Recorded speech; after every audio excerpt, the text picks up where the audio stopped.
the world is about to shake, and this is what a lot of people have been trying to avoid.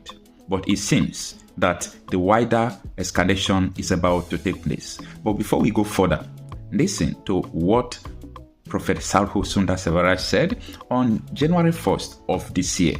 Is it confirming what is going on today? Listen. I'm going to shake the earth, the nations, one more time.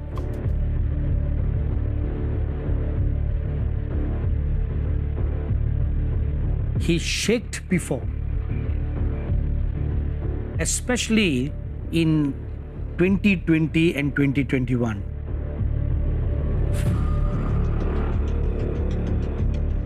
By permitting a pandemic, it shook the whole world. Every nation in the world was shaken to the core of their bones.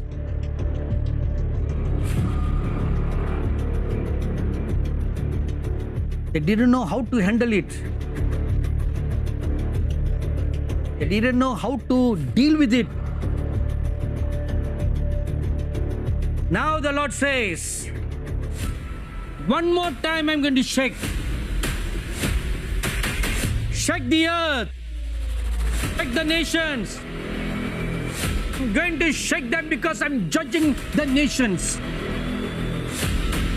We're going to surprise you. Russia finally joins hands with Palestine. According to President Vladimir Putin, the war began because of the failure to establish a sovereign state in Palestine in accordance with UN resolutions, which he described as a grave injustice. He pointed out that the problem has been made worse by Israel's settlement activities. Russia's cautious stance is a result of its long-standing relations with Israel, the Palestinians, and other regional actors. It also represents the Kremlin's desire to increase its influence in the Middle East by mediating peace. Additionally, Russia attempted to portray the conflicts as an indictment of U.S. policy, hoping that they would divert attention away from Washington and its allies' continued military assistance to Ukraine. On Wednesday, October 25, 2023, German Chancellor Olaf Scholz arrives at the cabinet meeting of the German government in the Chancellery in Berlin, Germany. Oleg Orlov, a board member of the International Historical, Educational, Charitable, and Human Rights Society, makes memorial gestures following a court session in Moscow. Russia on Wednesday, October 11, 2023. The German cabinet has approved legislation aimed at easing the deportations of rejected asylum seekers. Orlov, co-chair of the human rights organization Memorial, which won the Nobel Peace Prize, was fined about $1,500 by the court for allegedly discrediting the Russian military in his critique of Russia's actions in Ukraine. A human rights advocate who criticized the war in Ukraine is fined by Russian authorities. On September 13, 2023, at the Vostokny Cosmodrome outside the city of Tyokovsky, some 200 kilometers 125 miles from the city of Blagoveshchensk in the far eastern Amur region of Russia, Russian President Vladimir Putin, and North Korean leader Kim Jong-un shake hands. On Monday, September 25, North Korea denounced South Korean President Yoon Suk-yeol as a diplomatic idiot and a guy with a trash-like brain for using a UN speech to warn about the North's strengthening military relations with Russia. Think tank believes increased rail traffic along the North Korea-Russia border shows Russia is receiving military supplies. What is Russia saying about the war? Putin attributed it to what he saw as the evident failure of Washington's peacemaking efforts, alleging that the U.S. had concentrated on providing financial handouts to the Palestinians while ignoring their core statehood-related concerns. He stressed that every attempt must be made to swiftly terminate the war and encouraged both the Israeli government and Hamas to refrain from targeting civilians, stating that escalation would pose serious concerns. Moscow is making an attempt to keep positive relations with both Israel and the Palestinians, as seen by the carefully calibrated remarks made by Putin and his lieutenants. Dmitry Peskov, the Kremlin spokesperson, underlined the need for Moscow to continue taking a balanced approach in communicating with both sides, adding that it should permit Russia to assist in mediating a resolution. Moscow is attempting to play the role of a potential mediator while simultaneously hoping that the fighting will divert attention away from the Ukrainian conflict and eventually weaken support from the West for Kyiv. Peskov also made fun of Volodymyr Zelensky, the president of Ukraine, by implying that he should be envious of the United States' current need to concentrate on providing military support to Israel. How has Moscow's Midas policy evolved?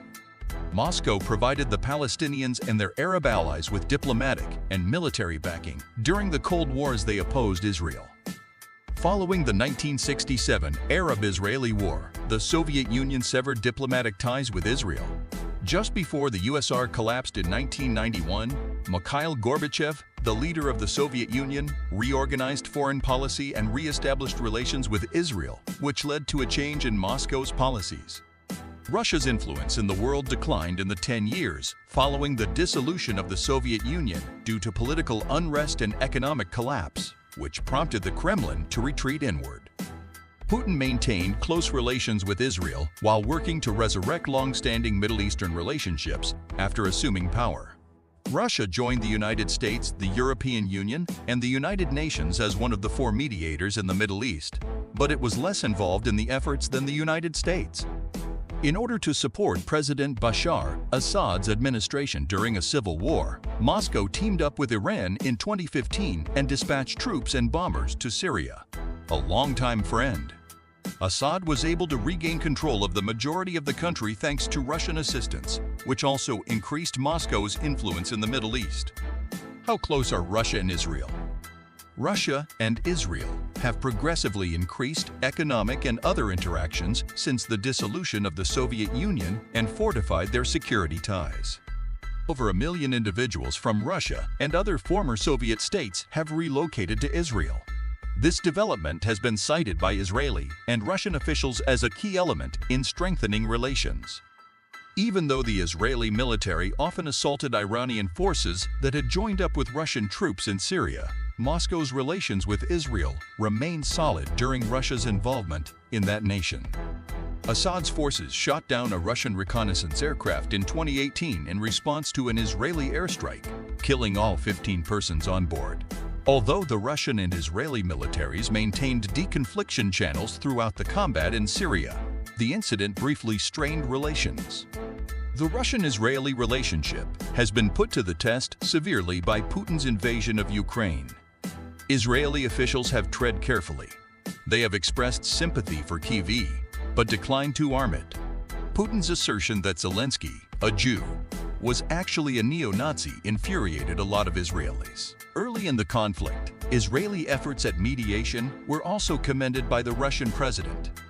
Israeli Prime Minister Benjamin Netanyahu, in a statement that infuriated Ukrainian officials, justified his government's hesitation to transfer military hardware to Kyiv by highlighting the necessity of keeping security contacts open with Moscow in Syria and expressing concern that the weapons supplied to Ukraine might wind up in Iranian hands.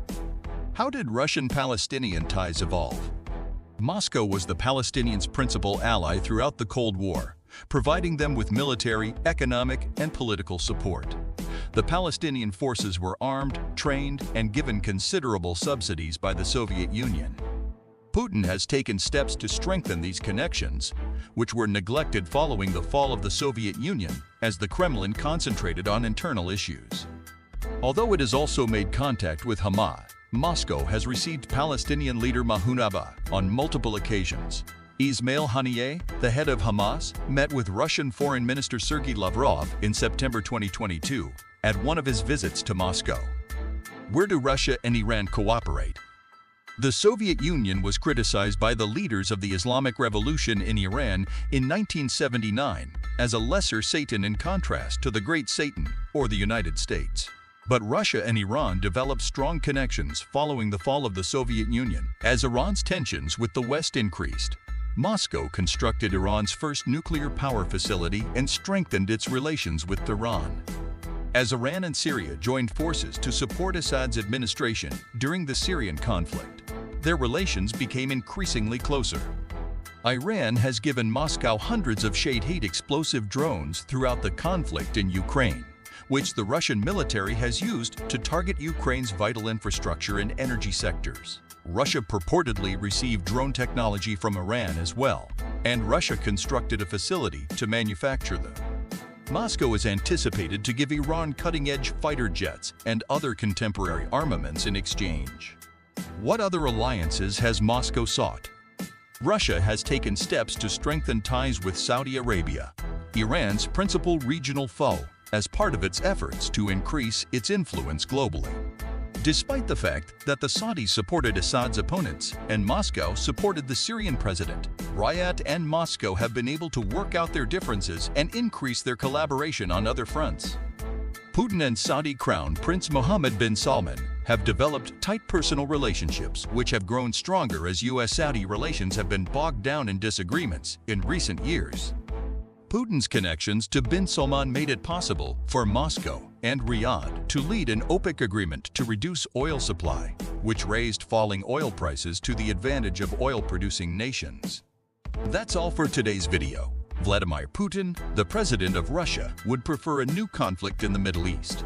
Moscow is trying to create pressure points and distractions throughout the world in an effort to divert Western attention and resources from Ukraine. Don't forget to like the video and hit the subscribe button so you don't miss any new videos from our channel. Thanks for watching and see you all soon.